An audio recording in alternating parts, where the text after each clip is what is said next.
Sanibonani, saphinde sahlangana futhi ngempela ku-Lady D's Wisdom khona. Angibonge kakhulu aba-Telkom, abulayi bethi asixhumaneni. Kuyasho ukuthi telecommunications ngempela i-brand enkulu. Sibambene njengamanje siyanikhumbuza kakhulu ukuthi sisanda kuvala inyanga yabantu abasha. Njengoba sesiqala uJulayi nje manje. Siwuvala nje uJuni. Hayi bakithi kunezinto eziningi ezingezinhle ezihlele ngempela intsha. Njengoba kuphinde kwavela ukuthi sinyukile isibalo sabantu abangasebenzi.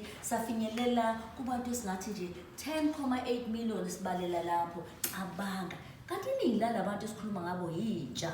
Inkinga ke ngitula kwemisebenzi ezweni lethu inkulu ngendlela eyisimanga kanti ngempela njengoba inkulu nje inkinga yethu ezweni lethu idala futhi iba mandla kunokuthi bengcono njengoba sekuhlaselene COVID-19 esiwise umnotho kodwa isimo silahlisa ngethemba ngempela ngendlela ongazoyibona. Kodwa ke mina ake ngimtshele ngiyafisa ngempela ngiyafisa ukuthi ngithi kuwena umuntu omusha lapha ekhaya ngithi kuwena ungadikibali ungalilahla ithemba futhi ke phela ungayeki ukuzikhandla. Yabona uma ungalilahlanga ithemba futhi waqhubeka wazikhandla ngiyazi khona abangangilalela manje bathi hayi Lady D kade sizama sinqonqoze eminyakweni senza konke bathi nje bafuna isipiliyoni esingazi ukuthi usitholaphi. Ngiyazi ukuthi nithi saya esikoleni safundela imisebenzi sathola iziqu hayi kodwa siyanqonqoza kuvuleki. Kuhle ukukhuluma ngento sibonisane khona kunjalo ngiyazi sekugcineni nithi okay asase sikulalela yebo salusungulalela nje wenzela ukuthi okungenani khona ukuvuseleleka ozoba nawo. Kukhona impela okukhuluma njengamanje othi impendulo usho ukuthi ngayithola kodwa ngiyile ku-interview ngihleli ngibheka kwa-SMS engenayo ngibheka kwani lutho. Kulungile ke ingane zami yazi ukuthi izinselele ezinjengalezi zikhona.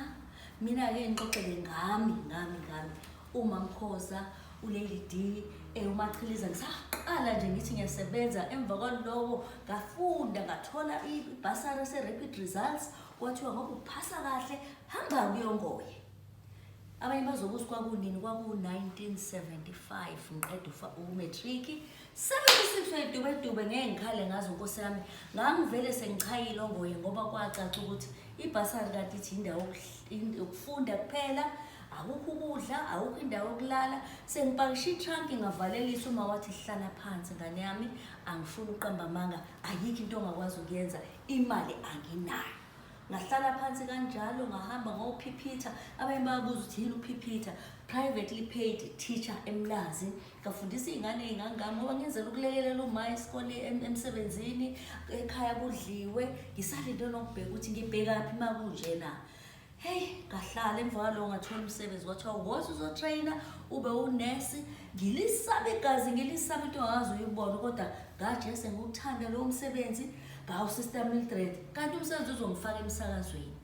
Ngiyaphi nale ndaba ngiye kutheni la ukhona ekhaya noma yini oyitholayo uyazi ukuthi iyobe isiyenze njani awazi uyokuthatha ikubekephi kodwa wena qhubeka wena ngempela ubekezele uwenze lokho kufanele ukwenze. Kanti ke njengamanje sisekhona lapho ngempela wena ongilalela usekhaya angisho ngithi imisebenzi iyaqhamuka imisebenzi ayiqhamuki kodwa wena ungalilahla ithemba ungahlali ekhaya. Ngiyafisa impela ukuthi ubheke ukuthi ungenze njani uqhamuka ubambe lapha nalapha. Ngiyabona ke njengoba ngase nguthisha nje kwasebenzeka ngayithola ngiyoma ku-matric ngayithola ngumaka kanye noma uthisha naye ungabukeli phansi imisebenzi ukuthi mhlawumbe khona ngisho ama-domestic worker manje abathi Nkosi yami ngihlale ekhaya kwazi kwaba uma uphathwa i-arthritis kwazi kwaba umlungu ukuthi thatha nayo indodakazi yakhe esekhaya izobamba kunye kuphela engafisi kwenzeke. Angifisi ukuthi uma usuhambe wawubamba bese uyaqhubeka phele lo nyaka nesitifiketi sakho uqala omunye phele lo nyaka bese uyahlala nje ilokhu ubheka ukuthi Nkosi izimo kwenzeka kanjani kuyavuleka kwenzeka njani. Ningalilahla ithemba ningadikibali.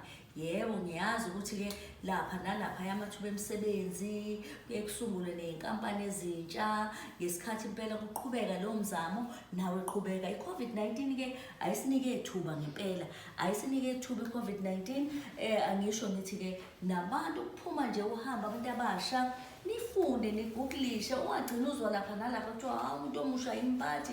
Uyafika emsebenzini kuthiwa sesiyavala, kuthiwa naku ngenxa yakho nje sekuvalwe yonke indawo, kuvalwe ifemu. Uyacabanga ukuthi lapho kubeka amathuba.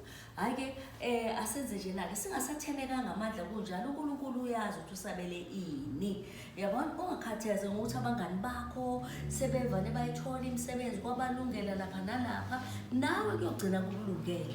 Ikhono lakho lisebenzise, nguvolontiye emphakathini noma enkampanini ethize. Uyabona-ke uma wenze njalo-ke awuyobuye ubambe ngako. Abakwazi ukwenza imisebenzi yezandla abayisebenzise, abaye lapho bazame ukuziphilisa ngalawo makhono abo. Kanti-ke hhayi kulungile, ngiyonaba kahle ngempela ngezinselelo engibhekane nazo mina-ke encwadini yami nje ezoveza konke ngempilo yami ezophuma ngasekupheleni kwalo nyaka. Nginithanda kakhulu. Sithi-ke wena uma usubhala uphendula kuloko noma uxoxa nathi, ungakhohlwa phela ukuthi ukhumbule ukuthi sithi #LadyD's Wisdom Corner. Ngiyanithanda kakhulu.